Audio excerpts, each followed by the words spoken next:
Hello folk, Ken here, Jagnut. So if you've got an X308 Jag or Daimler, it's probably the same on an X300, and you bugger off dogs, I'm trying to talk. So these ball joints are a nightmare to get off, and there's no information for you out there on the forums, and people are struggling. They're telling you how difficult they are to get off, but they don't tell you how to do it. Right, so these are my new ball joints. I've got mine off, so it's only a quick vid, so I'm going to explain it. So this is a new ball joint. That's the top one, that's the bottom one that goes under that way. But when you're dealing with your suspension, it's all rusty and everything, and it's all looks like one, you don't know what's what. So I've got all these sort of tools, you know, your removers, but when that's in there and you've got to be sort of forcing it down, you've got nothing to run these round, you know, to sort of press against. You'll be aware of them, there's loads of vids how they work. I'm not going to tell you how that all works. So I found the best way of dealing with this, you don't need to go to the garage and get presses and, you know, and strip all of that out. Just get yourself a disc cutter, grind that straight off, basically under there, straight off, get rid of all that, so you're not having to worry about that. And then what you've got to do with your grinder, you've then got to grind away. That's about 3 mil of steel. You've got to grind that away. When you you've got to be careful not to hit the bottom of this wishbone, and so you're going to want to flap this then. So then you're just sort of going to be tickling it until you sort of get like this.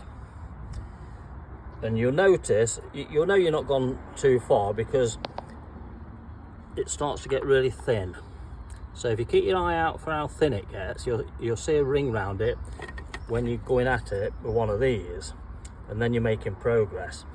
So then you just take your time, keep going round until you see that ring, until you can peel it off.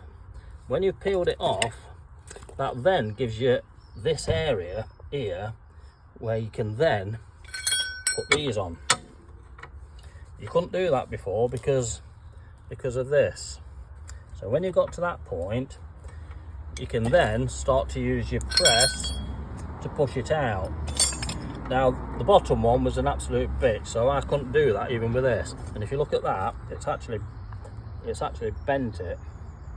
So I've actually ordered a new one. I can sort that out with a bit of heat and put it in the fire, let it get red, and I'm gonna hammer it back into shape.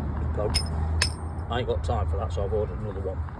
So when you've literally ground that off on the old ball joint, you can then, like I say, put that on there, and then you're able to squish it off.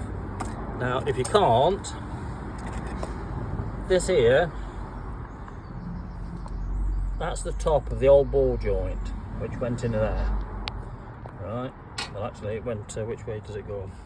Yeah, so that's going down. So basically drill a hole, because you've cut it all off now and the ball's disappeared, look, so the ball's gone, that's come out. So then you're able to drill a hole, like a 1/2 inch hole through the top of it. I just banged a cold chisel through it. Then once you've got a hole through it, you can then start to drill back towards the suspension, which then is weakening the sidewall. So once you've sort of created that to be thin on that edge there, and you get your blow lamp on it, then you can push it out and it will come out dead easy then. So there's no need to struggle. So just to recap, on your old ball joint, cut it off with your disc cutter, straight off.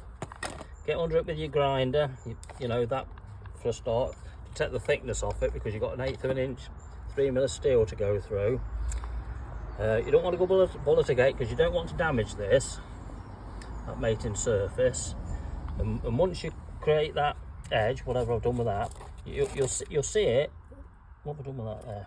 You'll see how thin it starts to get, which is that shoulder there, look. And you'll see the line appear as you sort of hit it with a flat disc.